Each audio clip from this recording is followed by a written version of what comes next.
They called her a hero. The newspapers printed her medals, the TV stations praised her victories, and every soldier under her command once saluted her with pride. But when the war ended, and the silence began, General Alexandra Reed lost everything: her rank, her honor, her family, even her will to live. She thought her story was over, until one night, a single dad janitor walked into her life, and changed everything in a matter of seconds. The rain poured down on Washington like a punishment from the heavens. General Alexandra Reed sat alone in her car, parked in front of a small convenience store, her uniform folded neatly in a box beside her. The once bright stars on her shoulders, 4 of them, symbols of victory and respect, now felt like scars that burned through her soul. Just a year ago, she had commanded tens of thousands of troops in the Middle East. She was the one who made impossible calls, the woman who stared death in the face and never blinked. They called her the Iron General. But no one told her how quickly iron rusts when the fighting stops. Her husband, a fellow officer, had filed for divorce 3 months after her return. He said she'd changed. Her daughter barely spoke to her. And the army, her only true family, had quietly forced her into early retirement after a classified operation went wrong.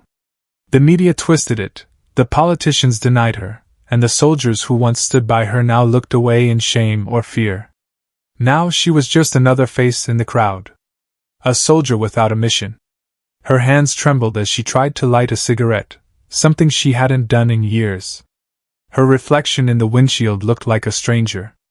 "Who are you, Alex?" she whispered to herself, tears mixing with the rain. That's when she saw him. Inside the store, a man in a worn janitor uniform was mopping the floor. He was tall, maybe mid-30s, with tired eyes but a gentle smile. A little girl sat on a chair nearby, coloring in a notebook while waiting for him to finish his shift. Something about that sight, the simplicity, the quiet love between father and daughter, pierced Alexandra's heart. She didn't know that this moment, as ordinary as it seemed, would soon pull her out of the darkest chapter of her life. Hours later, the rain worsened. As Alexandra drove home, her vision blurred. The storm's reflection on the wet road looked almost beautiful until her car skidded violently across the lane. The next thing she remembered was metal crunching, glass shattering, and her world fading to black. When she opened her eyes, she was lying in a hospital bed. Her arm was bandaged, her head wrapped. The nurse told her she was lucky to be alive. The man who'd found her unconscious by the roadside had saved her life, pulling her from the wreck before the car caught fire. His name was Michael Turner. Occupation, night janitor. Single father to a 6-year-old girl named Lily. And from that night on, the general and the janitor would walk paths that neither of them could have ever imagined. Alexandra woke to the sound of laughter, a soft, bubbling giggle that came from the hallway. She turned and saw Lily peeking through the hospital door, holding a balloon almost bigger than herself. Behind her was Michael, smiling apologetically. "Sorry, she wanted to see the hero she saved," he said lightly. Alexandra frowned.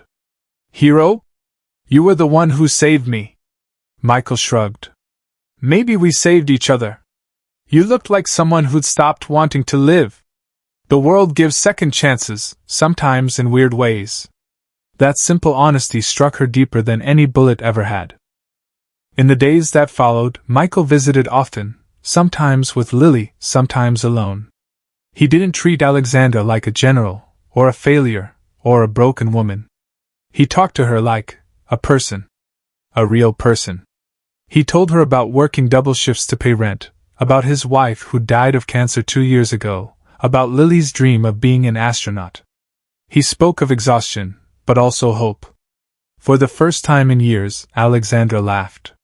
When she was discharged, Michael helped her settle into a small apartment he'd found through a friend. He refused any payment. "You don't owe me anything," he said. "But if you ever feel like talking, we're around." And she did talk. Over coffee, over long walks, sometimes over silence. Slowly, she began to open up. She confessed her guilt over the mission that went wrong, the lives lost, the political betrayal that destroyed her career. Michael didn't judge. He just listened. And that was all she needed. One evening, while helping Lily with her homework, Alexandra realized something. This small, ordinary life was teaching her more courage than any battlefield ever had. But not everything healed easily. One night, during a news report about the military, Alexandra broke down. The memories came flooding back, the explosions, the screams, the betrayal. She pushed everyone away, even Michael. He found her 2 days later sitting at a park bench, shivering in the cold. He didn't say anything at first. He just placed his jacket over her shoulders and sat beside her. "Alexandra," he finally said softly, "the past doesn't define the soldier. It reveals the fighter. You've fought wars for others your whole life. Maybe it's time you fight for yourself." Something in those words shattered the walls she'd built. She turned to him, tears streaming down her face, and whispered, "I don't know how." Michael smiled. "Then let me help you learn." Months passed. Alexandra began volunteering at a local veterans center, helping soldiers with PTSD and families who'd lost loved ones. She started smiling again, laughing again.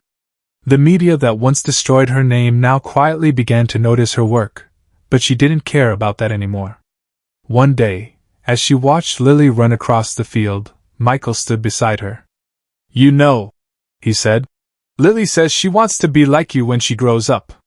Alexandra smiled, her eyes glistening. "A general?"